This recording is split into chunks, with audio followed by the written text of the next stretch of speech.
24/7. I'm thinking about what I'm going to drink next. I'm thinking about what I'm going to eat next. I'm thinking about what I'm going to talk to my crew about. I'm thinking about the next cookbook that I'm going to be reading. It's about taking people on and not worrying about where they've come from or what they've had, as long as their attitude is right. Every time somebody comes into your restaurant, you kind of got an obligation to create a great memory for that person, because you're paying good money to sit at that restaurant, and you've got to bring the whole experience.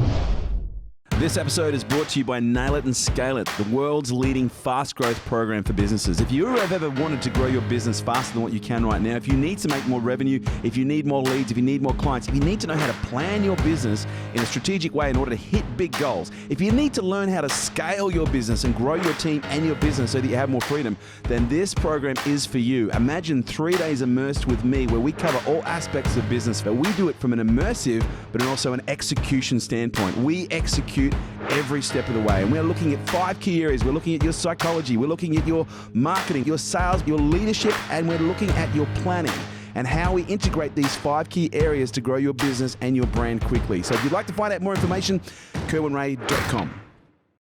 Ladies and gentlemen, it's my absolute great pleasure to welcome to the podcast today Neil Perry. Neil, thank you so much for coming on, mate.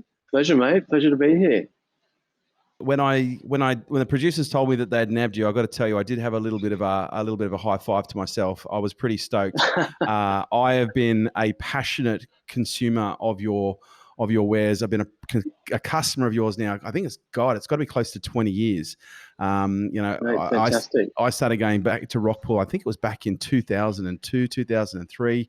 And I've been to anything that you do, mate. I'm always trying to get in there and sample some of the ware. Awesome. But I would love to hear it. Yeah. And look, I've got so many incredible memories, and I really do. Like, I've actually got some incredible memories from your establishment. I remember one of the first memories that I have, I think it was the first time I dined in Rockpool. I said to the waiter, I was like, mate, it's a little quiet in here. How come there's no music playing? And then he says, well, Neil doesn't want to take the emphasis off the food. And I remember at the time going, what the fuck? But then as I started to process, I was like, because I'm a real foodie, and one of the things that I find when I find something really incredible, like the whole world will stop and I'll just focus on that point in my mouth where the sensation is being born. And it was interesting because I'd never looked at food that way. And my second favorite memory of your establishment, I think it was in 2004. I think Samantha was pregnant with, was it your second child at the time? Yes. No. The first with us, and then the second. Second. I think it was 2004 or 2005. No. I can't remember. Yeah. Well, 2005 would have been the second one. She was born in 2006. Yeah. Okay, so it might have been 2000, and it was a girl, right? So it would have been 2005, actually. Yeah. But I remember I walked into Rockpool. You guys were completely booked out. I had a mate that had just flown in from the UK. It was his 50th birthday. He had always wanted to dine at your establishment and never had the opportunity to do so. And so I remember I rang American Express Centurion. They tried to get me a booking. They said it's completely full, and I'd promised my mate that I was going to get him in there. And so lo and behold, 3 of us rock into Rockpool. It's a Friday night. The restaurant is absolutely packed, and I walk up to the front of house, and I think it was the manager at the time. I said, "Look, mate, I'm completely sorry. The place is completely booked out." And I was like, "You got to have something somewhere." He goes, "I'm afraid, sir, it's booked out." And he was really polite, but he turned and walked away. But then Samantha walked in, and she was pregnant, and obviously she had a belly on it at the time. And I said, "Would you like me to guess the sex of your child?" And she goes, "Well, I can't remember." She said, "Well, we don't know yet if we know." And I said, "I think it's going to be a girl." And then she laughed and she brought you over. You had a laugh. And then I told you that I was trying to bring a mate in, and you, out of the kindness of your heart, you literally pulled in a table in the front window that normally looked like where people would sit to wait to be dined. You guys put a tablecloth down, and we had an incredible meal. And it was one of the most incredible memories of my life. And also one of my mates. It was his 50th birthday. So thank you. But I'm curious to know, most people, unless they've been living on a rock, they know who Neil Perry is. They know the Rockpool Group, especially if they've flown on Qantas. But obviously, I'm curious to know, whenever you go to a dinner party or a barbecue or somewhere where people don't know you and they say, "So what do you do?" I look at your pedigree and I go, "How the fuck would you answer that question?" So what do you, when people ask you that question and they legitimately don't know who you are, what do you say? Well, I usually just say I've got restaurants. I'm in the restaurant business. I'm a restaurateur. And then as things unfold, things like Qantas and other bits and pieces of my life, I can weave in if appropriate.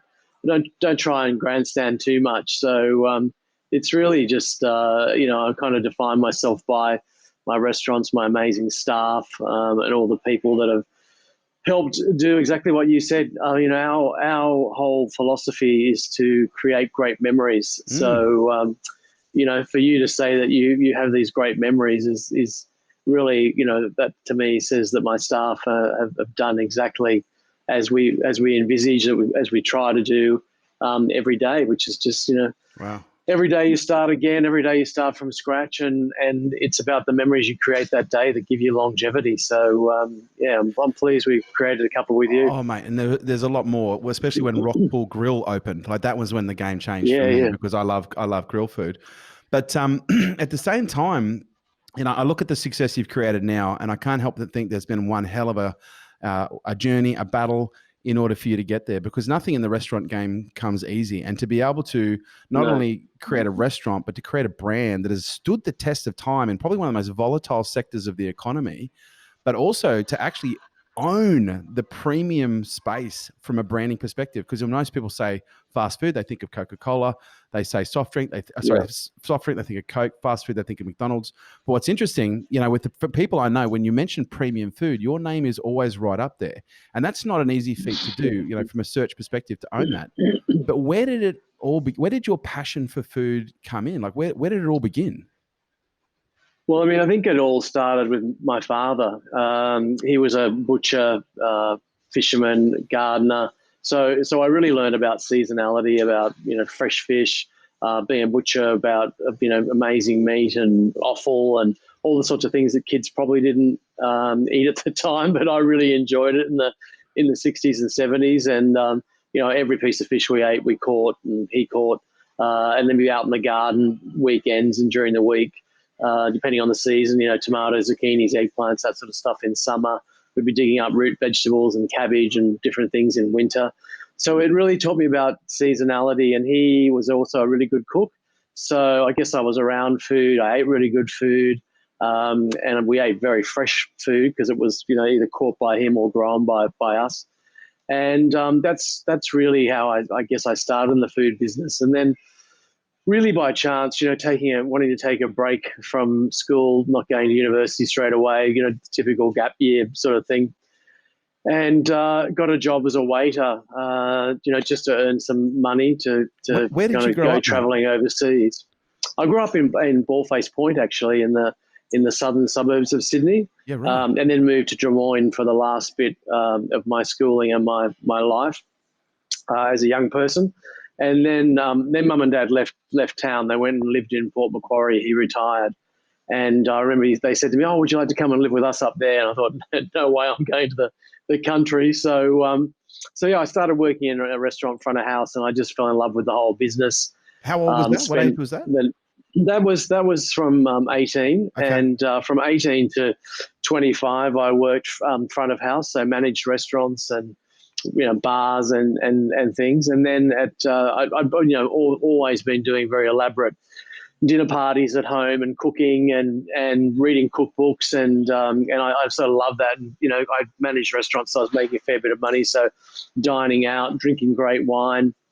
And I just realized at some stage, in that sort of 25th year, that what I really, really wanted to do was go into the kitchen. Yeah, right. And so I was lucky enough to talk to a what was great it that drove chef, that Damien. desire, though? I'm just out of curiosity, because front of house, because it's not I as really, it's it was a bit of that. No, there was a bit of that. I loved cooking, so that was really an important part of it. But I strangely, I was at sales at McMahon's, not at McMahon's Point, actually at Rose Bay, and that was where Catalina is today, Michael McMahon's restaurant, or McMahon family now. And it was interesting because the chef actually had an accident on the Sunday. On the Saturday night, he was skydiving. He hurt himself, not fatally, but just injured himself. And I used to stand on one side of the kitchen on the pass and send on Sundays, on busy days, the waiters. And I just didn't have anyone else to do it. So I stood on the other side and plated up and wiped plates and put the lemon in the right spot and called the guys on when to put the food on the grill and all the sort of things I knew how to do anyway because I'd stood and watched it so often from the other side. And so I just loved it. It actually dawned on me that, didn't have to worry about customers complaining about not getting a view when every single table in the restaurant had a view.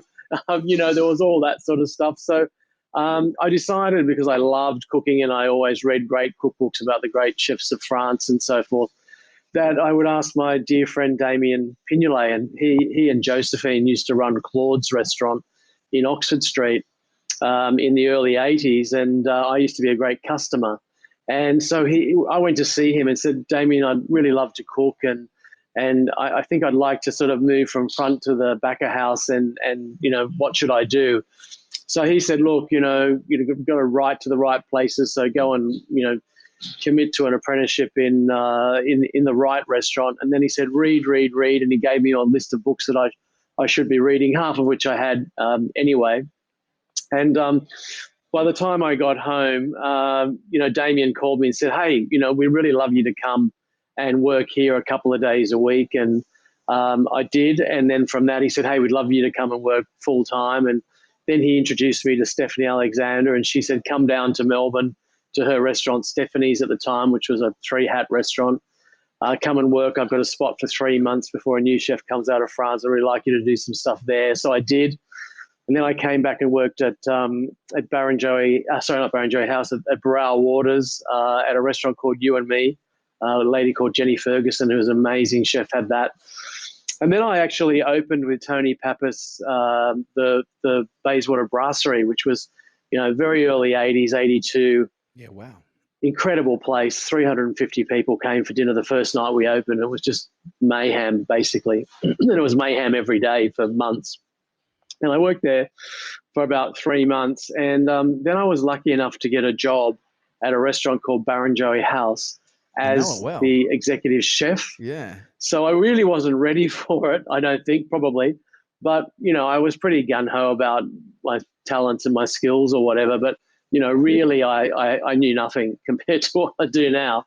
So I was lucky. Michael McMahon, who now, just passed away actually, but owned Catalina and opened Bilson's in the 80s with Tony Bilson. He bought Barrenjoey House with his wife, Judy. And, they gave me, I started in November 1982. And by Joan Campbell, a great food critic, had given me a fantastic review late in 82. In 83, Leo Schofield, the Sydney Morning Herald reviewer, gave me an amazing review, along with Peter Doyle, who used to own Reflections, who used to be the chef at Est. Gave both of us 17 out of 20, which is, 2 hats at the highest level, and said the kid's a star. And I was 26, and my life never looked back really.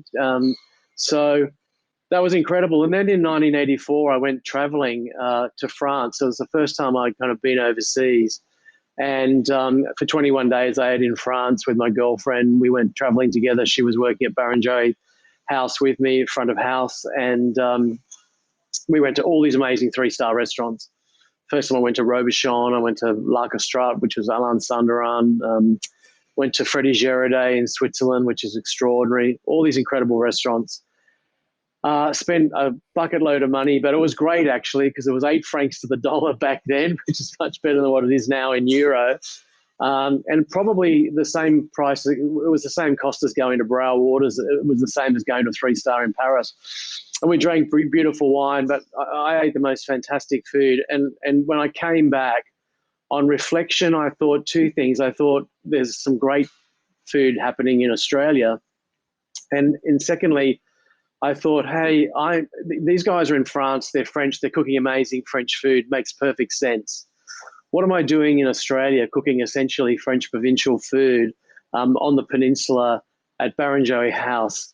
Doesn't that seem a bit crazy? And so I thought a lot about it. And I thought, I really need to bring in all the food that I love and have influenced me, and And one of the first foods that really influenced me and that I loved eating was my dad taking me to Chinatown when I was very young. And Oh, wow. we had Chinese friends, and we'd go to banquets of theirs, and we'd go to their, their Chinese New Year and their weddings. And so I ate all this incredible Chinese food. And so that was really the first thing that I brought over into into my cooking, was sort of Chinese and French, and then a lot more Italian. And then I was reading books on Moroccan cooking at the time, Paula Wolford and other people. And so I started doing that, and Middle Eastern and things that had always influenced me in Australia here. And I felt was a reflection of our multiculturalism, but particularly the Asian part, because we're really part of Asia, and we've been growing some amazing food here in Australia. And I focused it very much on seafood as well, because we have incredible fish here. And so when I moved from Barrenjoey House to the Blue Water Grill in Bondi in 1986, I sort of made that all seafood and reflected a lot of what I learned at the Bayswater Brasserie, because it was a 170-seat restaurant with a bar, and we were doing 350 covers a night. Wow. And it was really busy. And I literally cooked all the seafood on a grill or a small stove, or we did a couple of fried dishes. And by virtue of the fact that I had to, because the kitchen was so small, I sort of created a lot of Asian dressings and salads and different flavored Asian things in butters, and that I could just put on top of a grilled swordfish, or I could just put on top of a piece of grilled tuna or blue eye or whatever.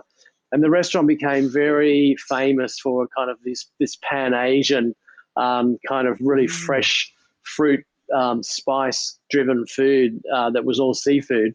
And all the fish came in whole, and all the crustacean was live, and we filleted everything dry on the premises, and we bought oysters direct from the growers. And so we blueprinted much of the stuff that we do now, and that many of the other guys who do, great produce in Sydney and the rest of Australia sort of, blueprinted that first late 80s kind of the way we treated seafood. So I think that was really instrumental in setting me up. And then I went to was Blue Water, Rockpool was that your first restaurant that you opened yourself, or was it with a business partner? Yeah, probably the first one. I swung the doors open and sort of started and built it and painted it and all that stuff. And that's a big risk, because a lot of people say, how do you make $1 million in the restaurant industry? They say, start with 10 million and open a restaurant.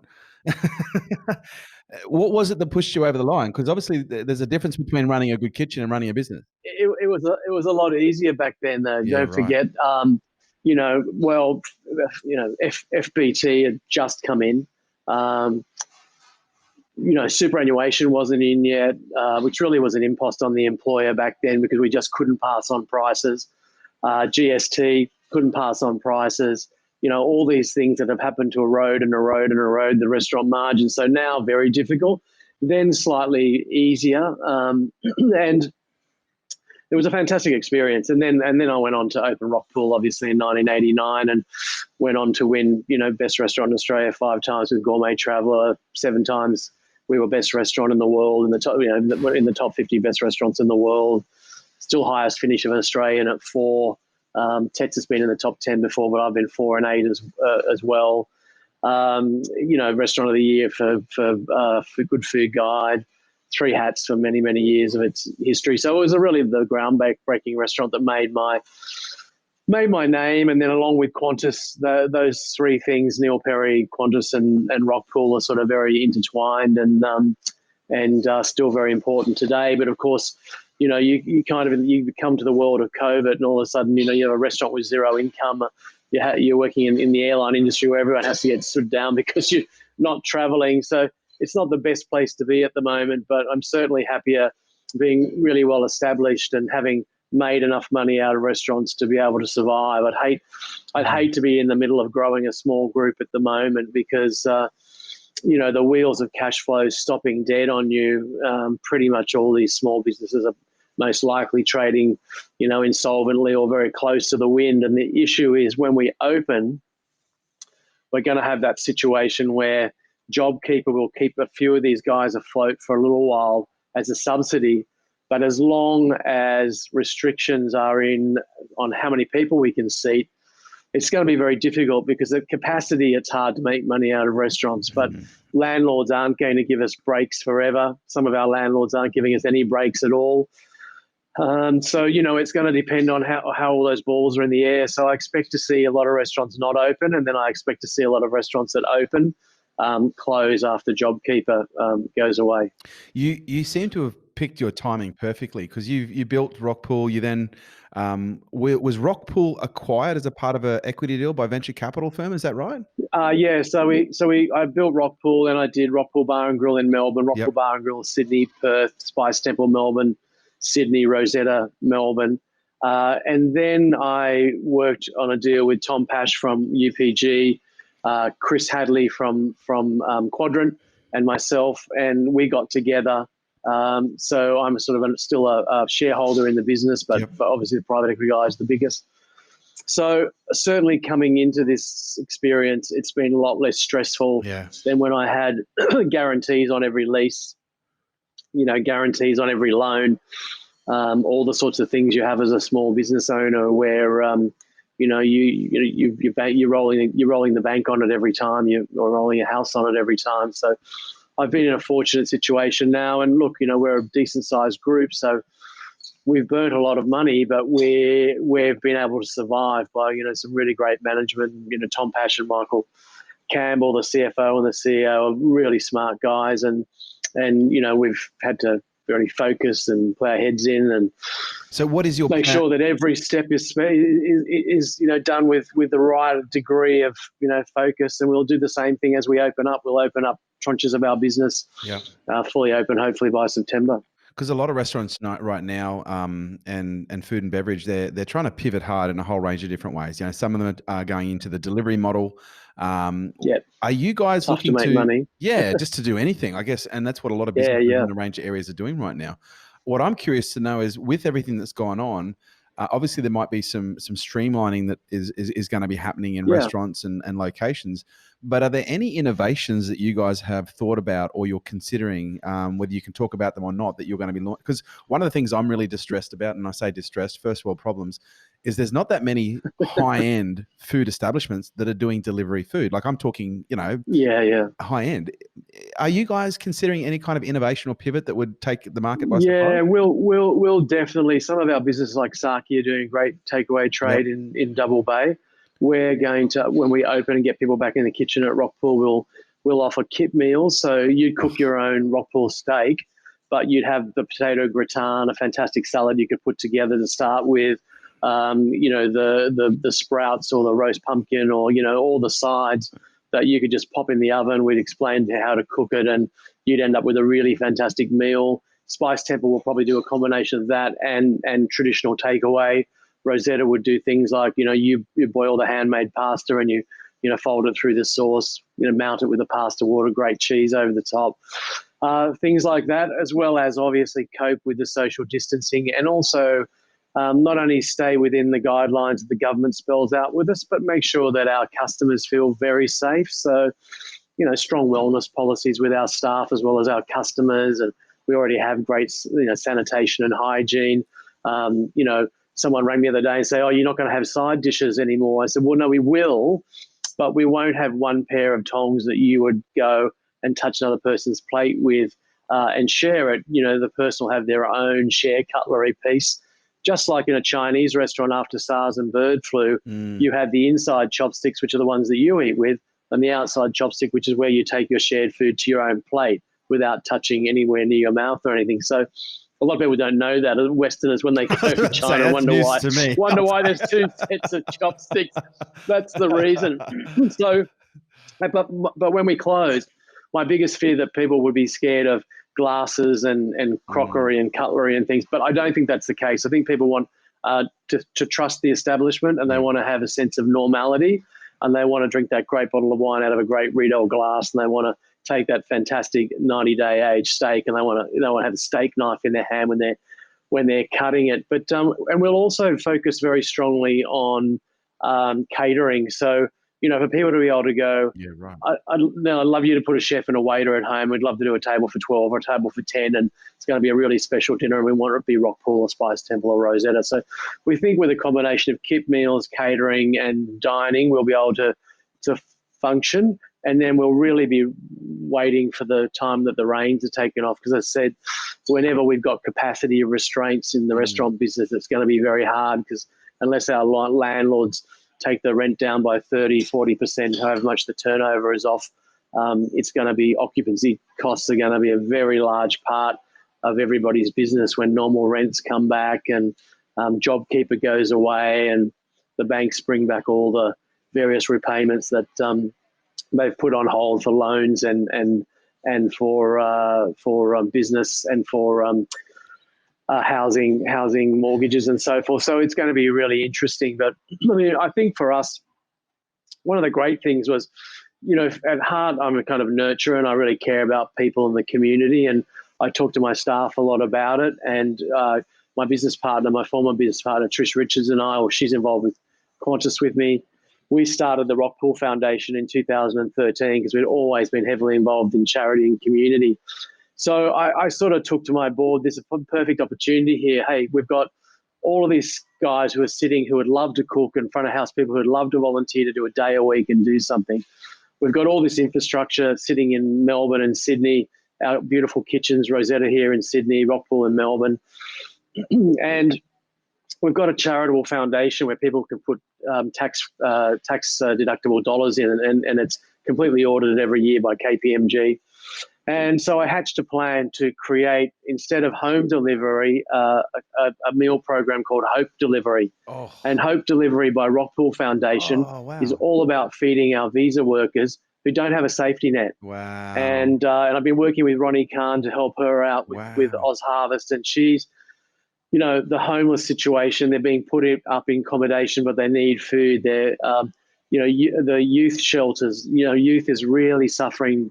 Some of the first guys to be stood down out of hospitality and gig economy and so forth. The other big one is women and children refuges and crisis centres, because domestic violence has gone crazy. Women have had to grab the children and flee. They need food. They need sanctions and sanctuary and safety. And so we're now producing, and we've got some fantastic sponsors like Amex have come on board, Lexus have come on board, Lavazza, Coles. It's been incredible. Darrell Lee, a couple of foundations, Lucy and Malcolm Turnbull, Chris Hadley and Sue Hadley from the Mandolin. I've raised a couple $100,000. I'm talking to governments. I'm going to raise more. We're making a really great meal for $2, and we're distributing it to people down in Melbourne. I think 800 were going out Riverside by our visa guys, picking it up today. Yeah, wow. We just sent off 300 to a bunch of student visa guys that are out at Homebush and up at Kent Street. And we got 1,000 meals to Ronnie today to distribute to all the people who really, really need it. So really, really feel like through Hope Delivery and Rockpool Foundation, we're able to turn a really dire situation into this moment where, again, Rockpool Dining Group can show that they can lead in the community and hold the helping hand. It's interesting. I think that's one of the big positives that's come out of this whole scenario, is seeing the way that the community is coming together and the way people are supporting one another. But you almost answered my question, but I'll ask it anyway, because I was going to ask, obviously you've got an enormous amount of infrastructure that is just sitting there idle. And you've got landlords that in some cases don't give a royal, and they don't want to get paid anyway. Obviously you're working in the constraints of leases and the law and everything else. But have you guys got any kind of a short to medium term plan in terms of looking at, okay, right now there's like a 6-month buffer in there with, job seeker and stimulus and credit. And once that starts to run dry, we're going to be experiencing possibly a little bit more turbulence that's going to be coming off the back of this. Have you guys actually started to consider what that looks like from an infrastructure perspective in terms of strategically? How do we scale back efficiently and effectively in order to be able to ramp up? Because one of the things that I've seen some people doing is they're trying to stay open regardless. And what I'm seeing is the potential for such severe economic loss. It can be hard. That these people won't be able to bounce back when the market recovers. And rather than conserving and streamlining, they're trying to keep everybody employed, but in the end, they're going to keep everyone unemployed. So what are you guys thinking? Yeah. Well, the first thing we did was very heavy heart. We had to stand people down. We had kind of conversations with landlords and suppliers, and we had to have conversations with everybody really, and some successful, some not so successful. Our commitment is in the end, we will get to everybody. where our staff through JobKeeper, we've been able to keep a lot closer than we thought initially. Yep. That was the really great news story. A couple of weeks into the stand down orders. But paramount has been to conserve cash. I mean, we've burnt millions of dollars being closed, but we would have burnt millions more had we tried to stay open and viable in some way when it's not. I mean, I put a Instagram post up yesterday with Tuesday and Wednesday morning at 9:15 or 9 o'clock, photos of George Street. I mean, there just wasn't a person on them. Like normally at 9 o'clock on a Wednesday morning, you would see thousands of people in George Street, and that's going to impact our restaurants when we come back. Whether the government says 50 in June and 100 in July or whatever the number is, and then whatever the restrictions go to after that. As far as distancing is concerned, it's one thing to have capacity in your restaurant. It's another one to have people who are going to fill it. So we've had to focus on conserving the most amount of money so that we're able to come out the other end and essentially open with making a little bit of money in each of the restaurants, trying not to burn any more cash, trying to get ahead, trying to get creditors paid off, trying to get landlords in the right position. Try to get all the sorts of things. I mean, when governments start to bring back, payroll tax and charges and, land taxes, and when the banks come back and say, hey, guys, this is the situation with loans that have been put on hold and so forth. So we're focusing very strongly on getting to the other end to survive. And then we feel like we're in survival mode for the next 6 months until we really start to get some momentum. We're fully open. And we're hopefully got some blue sky in 2021 where we can see restrictions easing and we can see that some of our larger venues are going to be able to have more than 100 people in them because of their square metre each. I mean, take Rockpool, for instance. If you've got a 400 square metre restaurant, you can have 100 people in there. Well, Rockpool Bar and Grill in Sydney is 1,300 square metres over 2 levels, with a chamber that has a 3-story high ceiling. It seems a bit odd that you would lump that in the same category as a sort of box of a restaurant that's 400 square meters, So, and I get the government have to, make a rule to make it so that people can understand what it should be and so forth. But we want to get to 2021 and, what does that mean? So, every year for the last 3 years, we've done an amazing January event with the Australian Open where we've done a pop-up Rockpool Bar and Grill, and I've worked there for the 2 weeks every year. It's the most fun you could ever have, and it's hell at the same time because I sort of work 25 shifts straight, and you're absolutely knackered by the end of it. But the reward is extraordinary, and to see all those amazing internationals and Australian corporates and Australian people and brilliant tennis players and all these, and I've got in Crown down there. So I'm seeing them when I go back to the hotel at night and they're eating in my restaurants. And so it's a really fantastic carnival atmosphere, but we're all doing menus and we're all talking about how it's going to go this year. And the big unknown is, are we going to have a crowd? Are we going to have corporate catering? Wow, you'd have to say the chances are probably not rather than yes at the moment, given that they're talking about the Indian tour with cricket at the end of the year, which is through November and December, being played with empty stadiums. I mean, I just can't imagine the Australian Open with no crowds. It would be just the most extraordinary hollow feeling because it is one of the great sporting festivals of the world. So, COVID's sort of taken away more than just the economy. It's almost, destroying or has started to erode the Australian spirit. We define ourselves through sport, the amazing, mateship that we have, the passion and love we have for our country. And you're just seeing all those things that make it normal, that make life normal, are being eroded all the time. Are you guys starting to scenario plan and create contingencies for a very different world post COVID, which I think we're all probably getting to the point where we're starting to accept.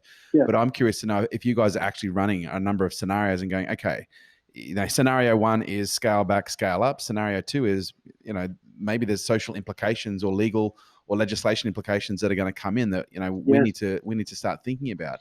Are you guys at that stage of the game where you're really starting to get into, okay, what does this look like 3 to 4 or 5 years from now?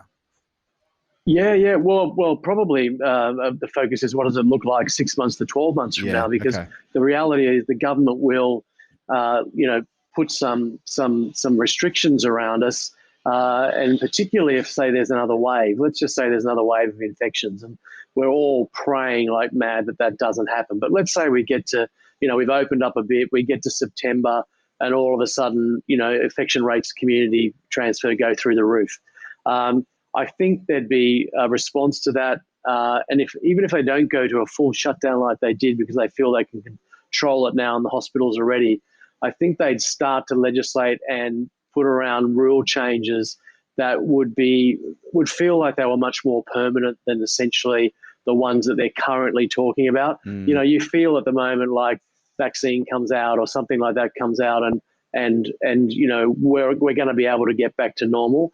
My fear is if it gets a bit crazy and then all of a sudden legislation steps in and all of these places, we have to have, electronic surveillance for, temperature testing, for instance, not just on the staff, but on the customers. There's got to be electronic data collection of some form or another, like the app, but I think we'll have to be responsible for it in restaurant, so that anyone who dines in that restaurant any particular day or week can be contacted in case there's outbreaks.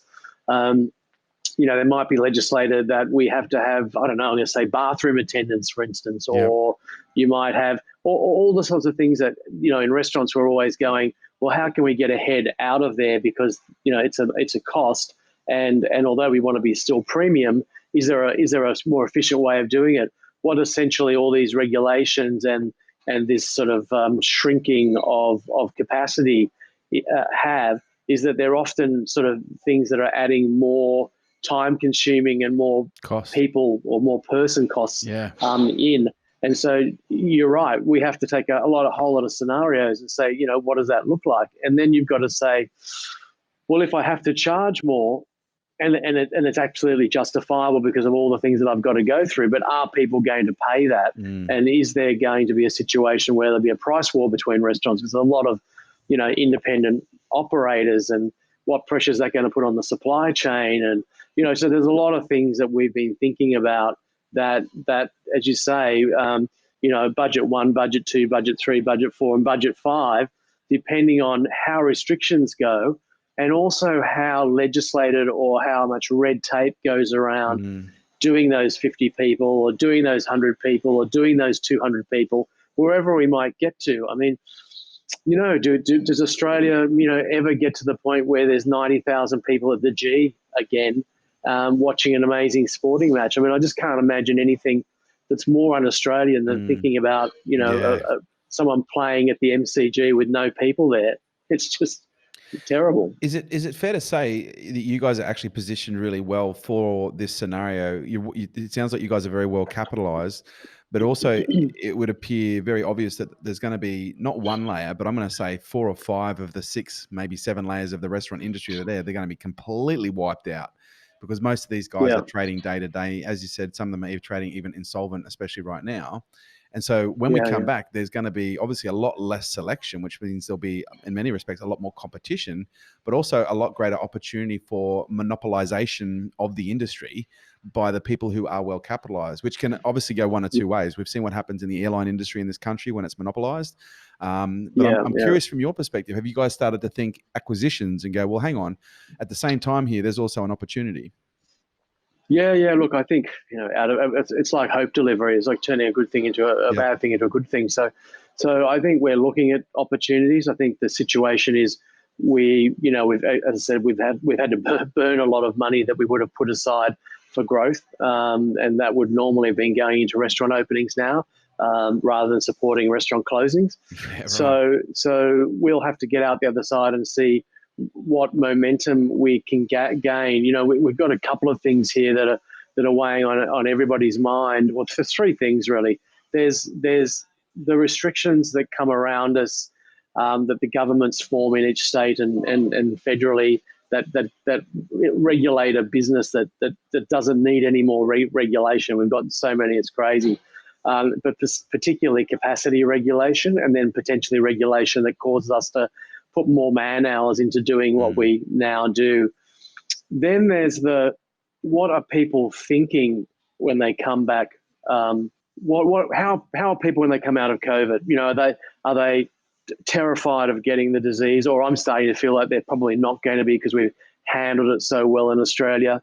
And the reality of it is that you get a little bit more back to normal than possibly we thought of in March. In March, we thought the world was falling in, and as you watched New York and bodies being thrown into refrigerated Pantex and bodies being thrown into ditches in Ellis Island or wherever it was, you kind of thought the world had changed forever. But in Australia, I think there's a sense and feeling like, yes, we dodged a bullet, and if we don't travel for the next 5 years, who cares? But let's live in Australia and let's get back to some kind of normality. So we worry about that and how that's going to play on business activity. And then the third tranche of that is, how do people feel about their economic circumstance? So have we ended up, have we ended up with a customer base that's got enough money to spend for the aspirations that we have and the need that we have in turnover to be able to duplicate our, all our cost structures that we have in the business? So they're the kind of three things that we're looking at, and we're fairly bullish now about how we think people are going to come back. Just seeing the activity from restaurants that opened with 10 seats last weekend in New South Wales was just extraordinary. People just dove in head first. So it's I'm feeling more confident that Australians are going to feel like they can, if they feel safe within that restaurant, that they're not going to catch the plague. So, mate, one of the things I noticed about you when I met you in 2005, and I'll echo it now, is you've got a really calm temperament. You're certainly not Gordon fucking Ramsay, which is unusual for chefs, because most chefs, and I'm sure like most people, you've probably got that side of you where you can bring it out and you can be pretty lethal. But I am curious to know, as a leader in the organization, like, do you normally carry the calm temperament that we see right now? Yeah, mate, absolutely. I've always been a bit zen about all this stuff. I always think that you really can't control anything on the outside, and all the things that are happening around you. You can really only control what's in your control. Generally, that's you emotionally, your clear thinking. And once you lose that, it's very hard then to influence all the things that are happening around you, and also to lead through that. You can so easily get caught up in the chaos of it all if you lose your head. So I've always sort of tried to live my life like that. I've always tried to live with a great deal of respect. So I never try to raise my voice at people or yell at them, or I'd never try to knock them down. I actually try to build them up. So my philosophy is really about nurturing people and growing them through the industry. So I've really been in a position where I've got heaps and heaps of long-term staff that have always really stood by me, and good people who've been with me for 25 years, 27 years, 15 years, 10 years, and they're really the backbone of my staff. They're all my head chefs and managers, and so they think the same as me. They understand the Rockpool philosophy of care. They understand the DNA that runs through us, and that it's really got the pillar of sustainability and community and care and respect for each other, care for our suppliers, and most importantly, care for the restaurant and the place that we're working, so that we can really look after that and make sure that it's in great shape for our amazing customers who come in every day. So it's really been, I suppose, that sort of, a calming influence that I've been able to, I suppose, bring to some of the guys that I think stays with them long term and allows them to be better managers themselves as well. Because it really is quite counterintuitive to how you see the industry run. Like, again, it's really quite difficult, because chefs are renowned for being, in most cases, high pressure, high aggression, in some cases intimidation, high temper. But looking at it this from a personal perspective, did fatherhood change you as a businessman? Did it change you as a leader, or change you in the way that you deal? No, I don't. I don't think it did. I think I'm pretty much the same person after as before. I mean, um, you obviously take on a lot more responsibility, but because you're 100% 24/7 responsible for these people. Like, even my 25-year-old is just turning 26 at the end of the month. I'm always going, oh, Dad, I'm a bit short on the rent now, or Dad, I want to go on a holiday, and you would never for a minute ever go, oh, look, you got to stand on your own 2 feet, or you've got to do this. I mean, you can give them lots of advice, and you try to make them better people, and you try to help them to grow. And I certainly have worked with her a lot on that. But at the end of the day, you're just a pushover for them. But I think being responsible for people in the hospitality industry, being a manager from the age of 19, and being a kind of part owner from the age of 27, I've always felt responsible for people, and I've always felt like they're part of my family. And I think it's one of the reasons why I'm 63 this year, and I Wow. get out of bed every day, and I come into work, and I'm full of beans. And yesterday I was down at Rockpool, and 500 kilos of meat came in for Hope Delivery, for us to work with over the next week. And Santi, one of my second chefs, was there, and I was there, and but I couldn't just let him, lug, even though my neck's killing me today, but I couldn't just let him lug all the beef upstairs and put it in the cool room. I really had to help and work beside him. And I think that leading by example and understanding that people are family, and always making sure that you set the best example, the best, human example, I think is really important for how I felt. So I kind of feel like I've done that, really since I started managing people. And I bring that right back to my father and mother. They were very calm, loving people. Hardly ever saw them lose their temper, either with other people or with themselves. And I only ever got kind of really nurturing, caring sort of things from them. I mean, I was brought up in the age where I went to Newington. I used to get the cane for everything. You take your boater off going to the train home, and someone would dob you in, and the next thing you'd be getting caned after assembly the next day, and all that sort of thing. So, I lived in the age of brutalization at school, but I mean, I never, my mother or father, never, no, there was no wooden spoon or raised a hand, or I never had any of that at home. And yet I was sort of, I think, reasonably obedient, grew up in a loving family, understood the difference between right and wrong, which they taught me really well. And that's really framed my whole, ethos for living and turning into the person that I am today, I suppose, and have been for a long time. It's interesting because one of the things, Kerwin, that I kind of hope comes out of all this crazy, because if you think about all the pain and suffering that it's causing people economically, I would love people to come out with a little bit more of a sense and feeling that family is really important, that people are really important, that relationships are really important, that maybe materialistic things aren't as big a driver in their life as they maybe thought. And this whole thing of consuming without thinking about the consumption. It's kind of like, I think the world had gotten to the point where in fashion and in other things, it's sort of almost like eating without tasting. They were just consuming things for the sake of, oh, mine's bigger than yours. Oh, I paid $10,000 for that Gucci bag. Oh, rather than kind of thinking, wow, I've just got one beautiful piece. Look at that. I look at it every day. And I love it. I've got quite a few watches, and I keep looking at them lately thinking, I really only love 2 or 3 of these. I should really sell the rest, just because it's not right to own so many. My mind's changed a little bit about things during this, and I hope that the whole world comes out going, hey, we just blew all this money on saving the hospital system and saving a lot of people. I mean, let's put it in the perspective of 3 million people a year die of malaria. So we put a lot of money into this. Why are we ever talking about what it might cost to have a greener planet to talk about sustainability and environment. I can't understand why. Imagine if we'd have thrown all this money or 1/10 of this money at the environment around the world.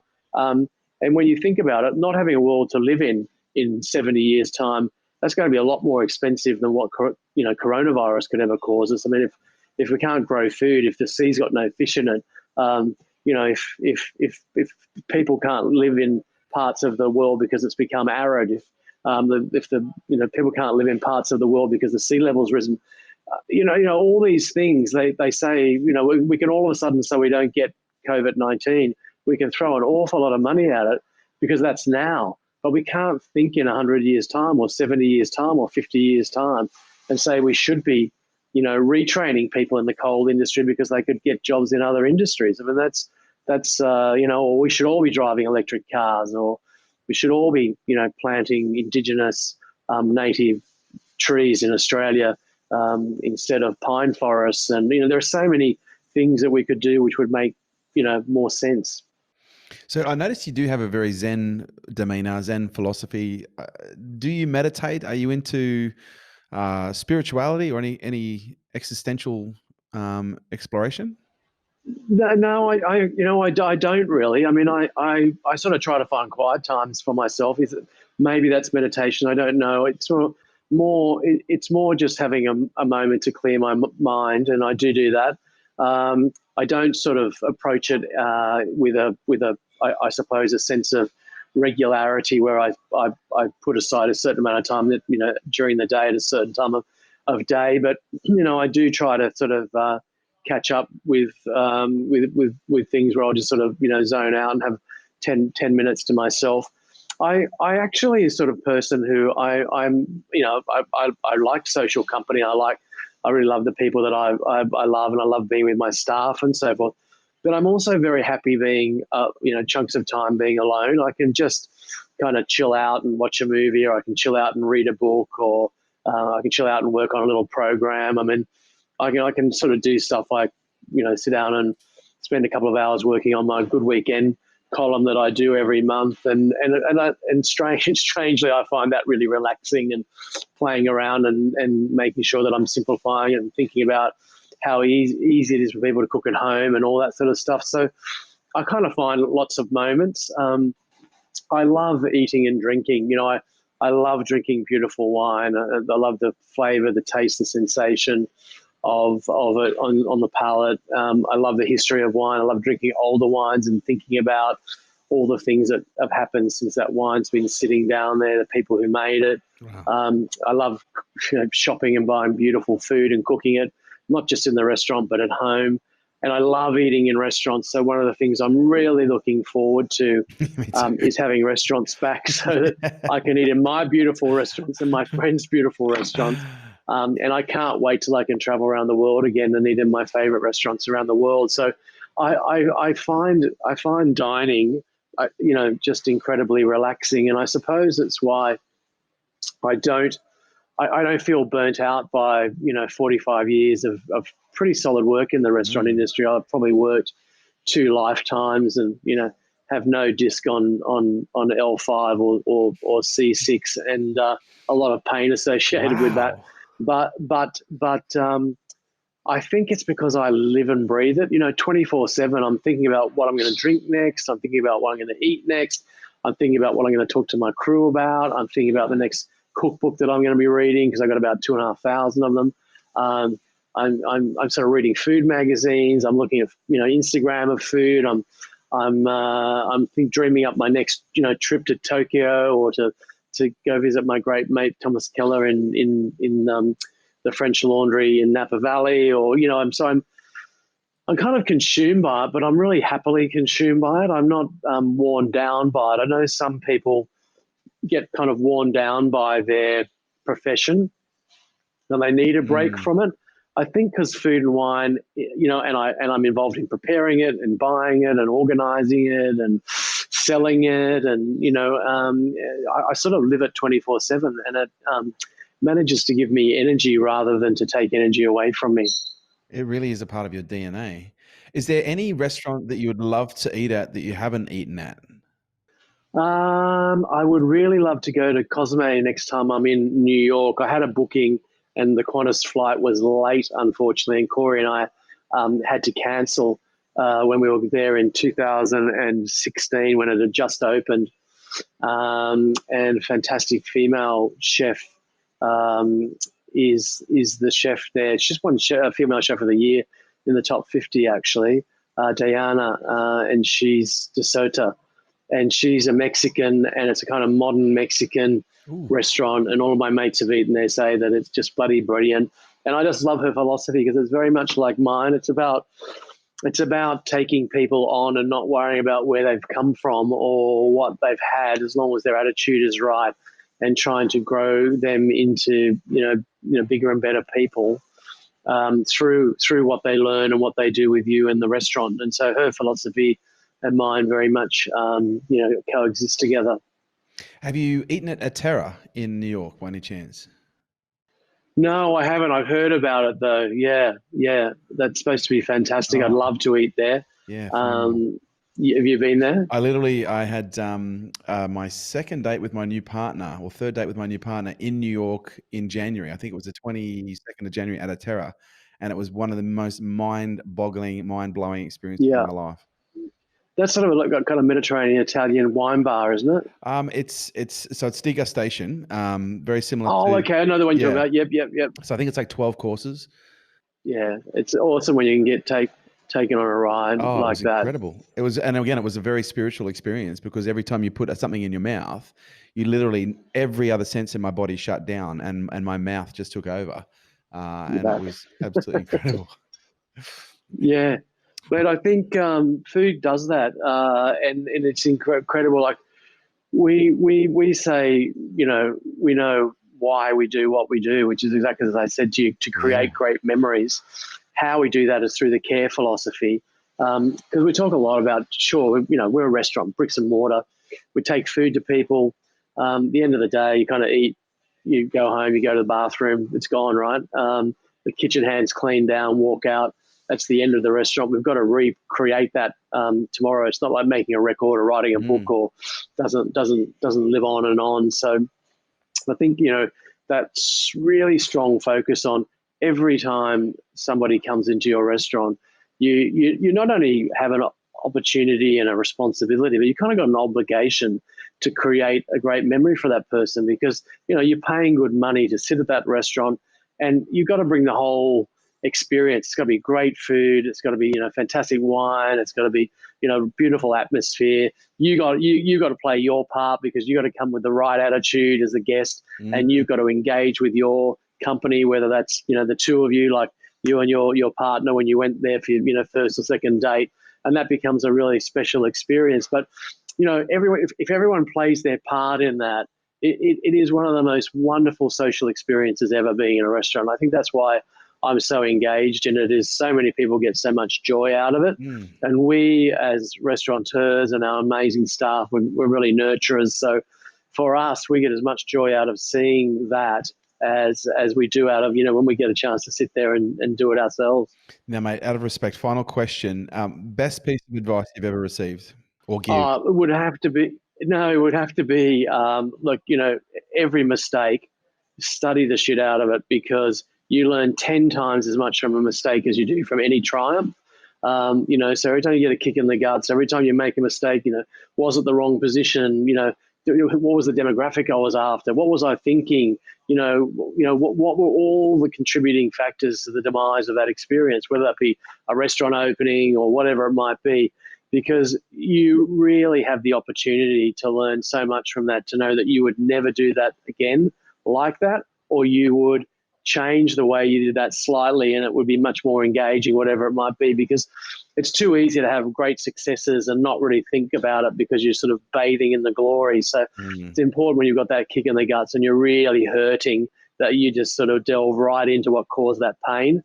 And I think that's really helped me, because I've had some very painful experiences in my life, but it's really helped me be a better person, and it's helped me be a better restaurateur, because I've always gleaned every ounce of blood, sweat, and tears out of that mistake that I could. Success is a poor teacher, as they say. Neil, I got to say, this has been a real honor and a real privilege. I know you're a very busy man. You don't need to do this kind of Mate, stuff, thank but you. the fact that you have done it is an honor. And honestly, I can't wait until I can start dining in your establishments again, my friend.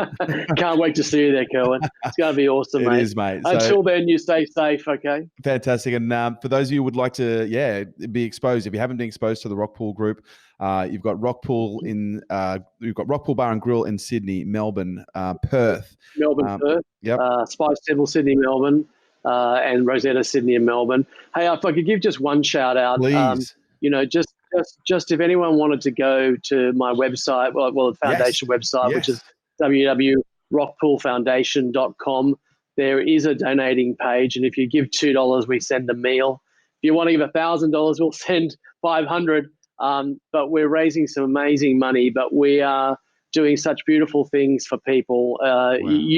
We can all be part of this. It doesn't have to be just the Rockpool Dining Group. Yep. Everybody can contribute. And everybody can know that they are really helping out, which would be awesome. Dude, I'll lead the charge. When I get off this, I'll go and donate $5,000. And that means mate, you're unbelievable. No, you are, my friend. Like, honestly, there are so many ways that, I've been wanting to help a range of people. Mate, send me an email. I'll sort it out so we can do it officially. And I want to get you on the page so that you're up there with our supporters. You're amazing. Mate, that's very kind, Neil. Thank you so much. And I encourage everyone else. We'll drop the link below, but the link for that website is what, mate? Or the URL? www.rockpoolfoundation.com. Fantastic. Again, Neil, such an honor, and I look forward to seeing you at some point in the future. Thanks, buddy. Thank you. See you. We can arm bump next time we catch up. Thanks, Neil. See you, brother. Cheers, mate. Bye. Ciao, mate. Bye. This episode was brought to you by Nail It and Scale It, the world's leading fast growth program for business. There you have it, guys. Thanks for tuning in to Unstoppable with me, your host, Kerwin Ray. And please do not forget to subscribe to our YouTube channel where you get to see all of these interviews in the flesh. Share this podcast with your friends and drop me a review on iTunes. I would love to hear what you guys think, and also let you know your comments help make sure that we keep producing killer content just like this. And if you'd like to stay up to date with all of my movements, upcoming podcasts, events, and much more, please jump onto the website kerwinray.com and also check us out on all social media on the handle @KerwinRay. Thanks for joining us.